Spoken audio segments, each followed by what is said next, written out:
Welcome to a Parallel Project Training, APM Project Management Qualification podcast based on the APM Body of Knowledge 7th edition. You should be using this in conjunction with our e-learning, podcasts, and potentially a tutor-led course.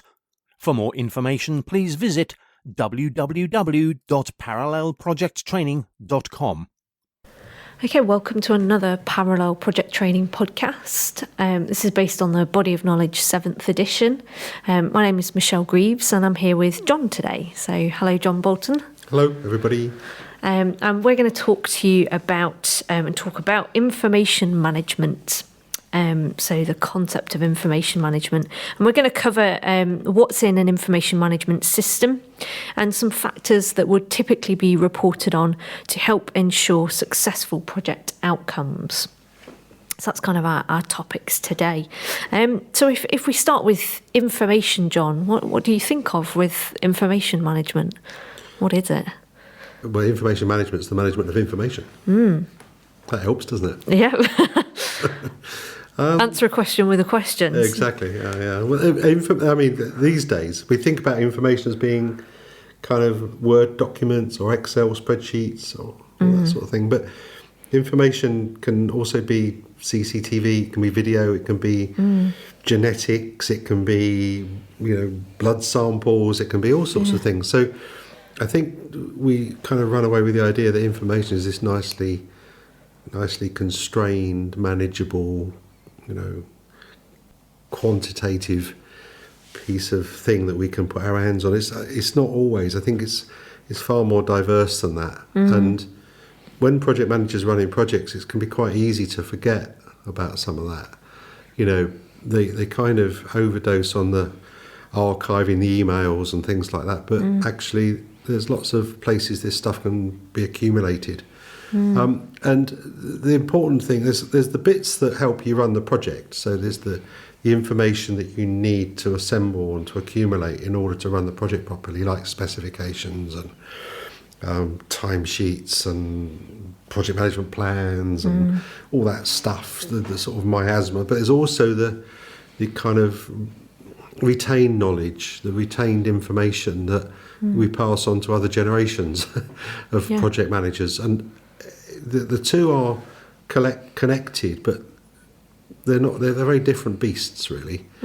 We talk about knowledge management in other areas because we talk about it under the section about reviews, because reviews really are the place where we're kind of classically collecting and disseminating that in terms of the lessons learned report and reviews. So when we talk about information management and reporting, we're usually talking about the stuff that the project itself is accumulating over its life cycle, and that falls into, as I say, all these different written words and reports, videos, audio, podcasts, all those other kind of categories of data.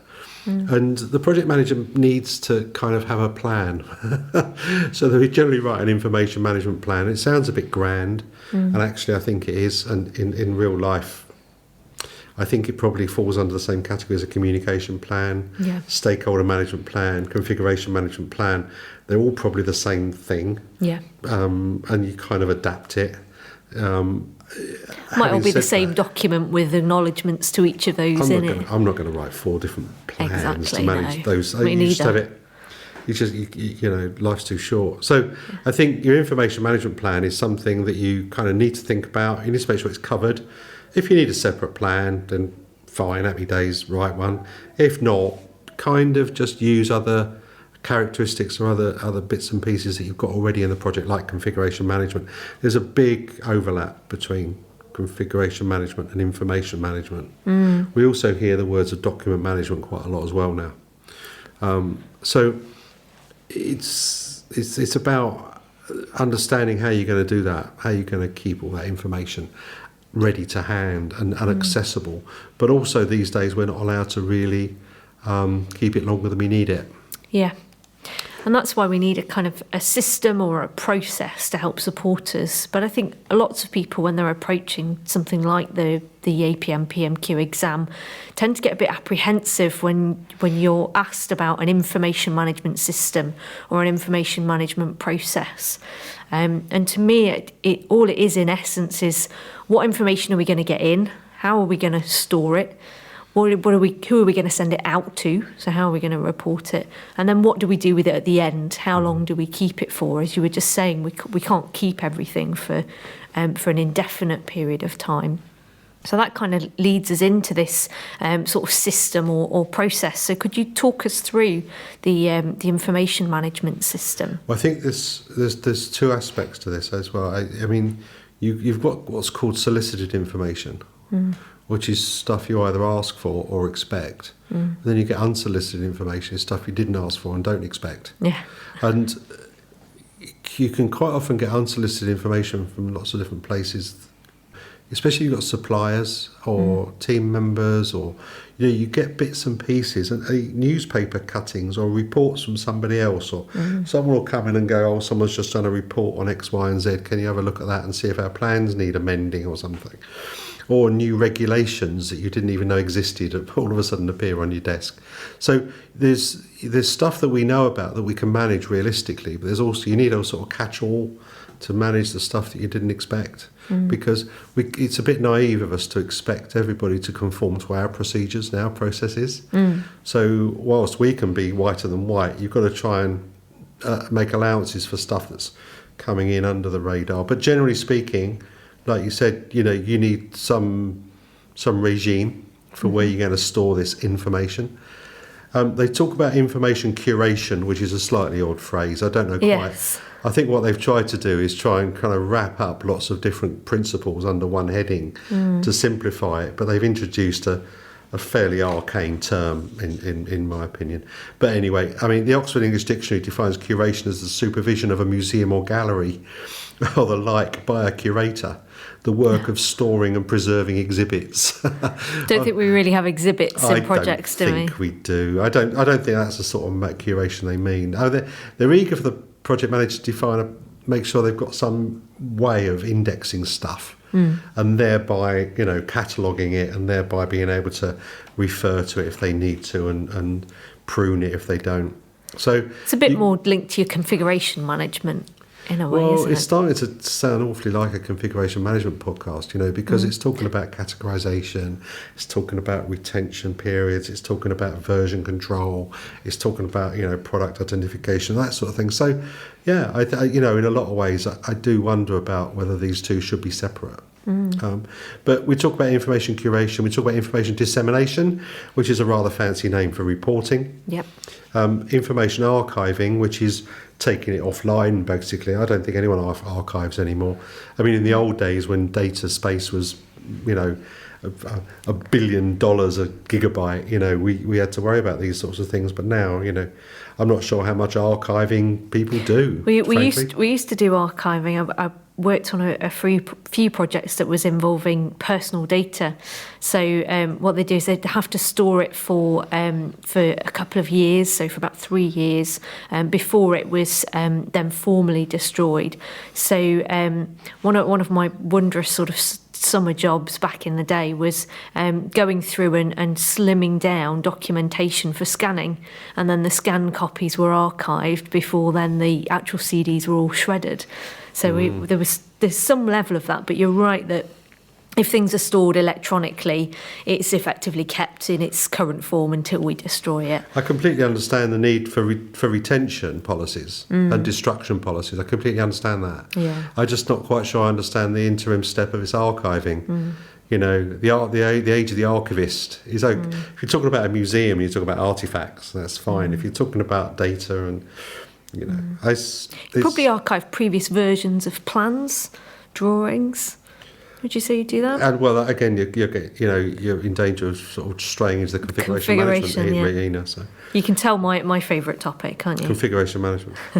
Right. Yeah. So information retention is about how long you keep this stuff for. Yep. There are loads and loads of rules and regulations about that, and GDPR, and I mean, I wouldn't like to think that some of my data in 20 years' time becomes public knowledge. No matter how out of date it might be. And I know I've got a loft full of paper because I just haven't got around to shredding it all, because just don't like the idea of that becoming public in some form, some way.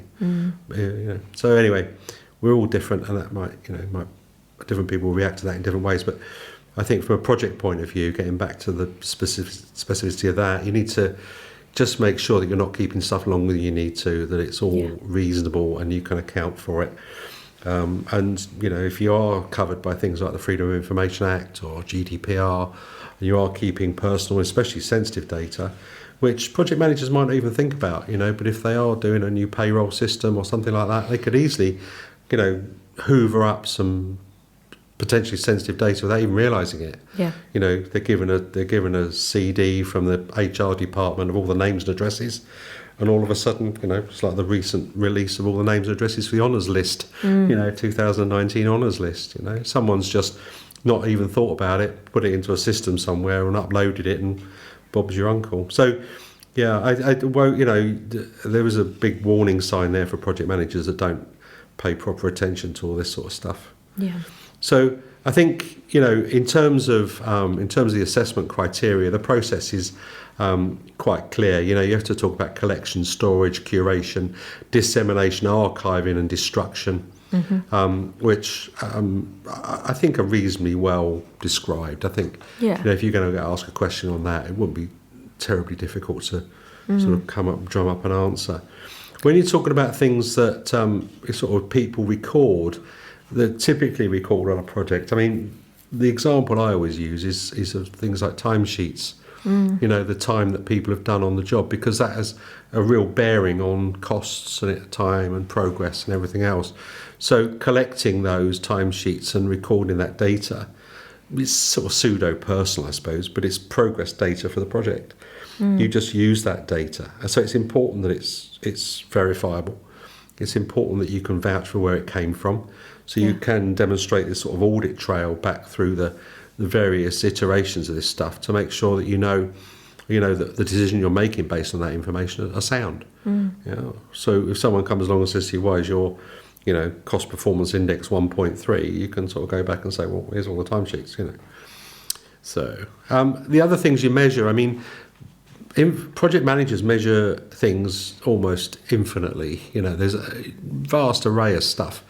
The only rule, I think, the most important thing is to only measure the things that actually make a difference to the decisions you're making.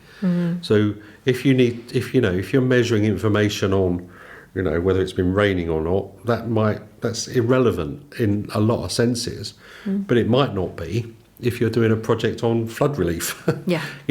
So it really matters what you're doing as to what you measure. And the two have to correlate, because if they don't, you're going to waste your time measuring loads of things that don't matter. The things that project managers usually matter are things called key performance indicators, so KPIs. So the key performance indicators that are the key to knowing how you're doing. They're going to give you a steer as to whether to change what you're doing or not.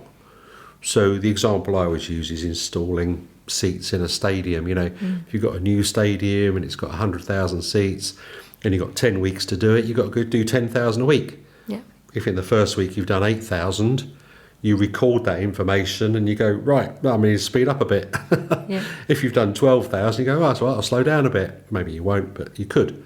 So it's those sorts of key bits of information that you tap into. You do see project managers recording and reporting on a whole raft of stuff that have no relevance to what they're doing. Just because someone said, you need to record this. And the other issue you've got is with recording information is there's a danger that as soon as you start recording things, it starts to change. I don't know whose law it is, you may well know, but there's some law or another. If you start measuring things, you have an influence on them. And meanwhile, the rest of the project's going down the pan. But this one's all right. We've installed enough seats, but we've spent far too much money. So there's a whole raft of things that you can look at: key performance indicators, time, cost, risk. Are we still going to achieve the benefits? And the trick is to find flashpoints. This is to try and find the key things, the key indicators that are going to give us a clue as to whether or not the project's still on track or not. And I think it's right to then say that those indicators are going to vary from project to project. So some projects are going to be much more focused on tracking their cost, whereas other projects it might be around the productivity, the performance, how much they've delivered, so the number of seats. And like you say, actually recognising that each project is unique and we should not measure things purely for the sake of it because it's always been measured. Yeah, absolutely. Yeah, that's right. I mean, yeah, stick to the important stuff. Stick to the knitting. On the important stuff, I think we've talked through information and what information management system is, and then we just talked a bit about what factors will typically be reported on to help ensure successful project outcomes. So I think we're kind of covered. John, would you agree? Yeah, it's quite a short little section, isn't it? I mean, if you get that in the exam, I can sort of fill your boots really, because it's quite a easily accessible bit of material. That's great. Well, thanks for joining me. We hope you enjoyed this podcast and found it informative. To find out about our training courses, e-learning or tutor-led course, please go to www.parallelprojecttraining.com.